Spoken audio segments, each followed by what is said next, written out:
very much, and I might mention I left a copy of my remarks there and several copies.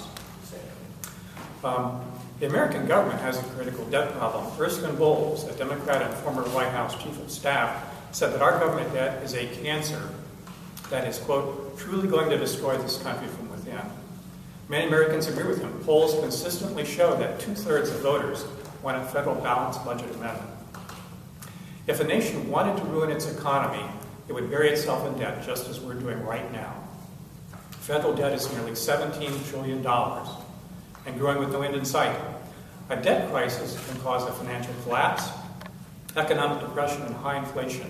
It's not theoretical. This has happened in other nations. Recently, Greece's debt problems brought it to 25% unemployment and riots in the streets.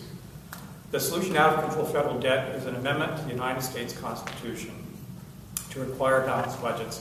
That's the strongest possible legal mandate. Nothing else has worked. Having a federal balanced budget amendment is common sense, and it will help all Americans. The state of Ohio is required to balance its budget, and we as citizens are much better for that. Ohio legislators have the power to propose amendments to the Ohio Constitution. That power has been used responsibly. The similar power to propose a federal amendment will be used responsibly also. Over 200 years of legislative experience shows that. About half of the necessary 34 states have already called for the amendment convention solely to draft a federal balanced budget amendment. In 2010, the Florida legislature called for the balanced budget amendment convention.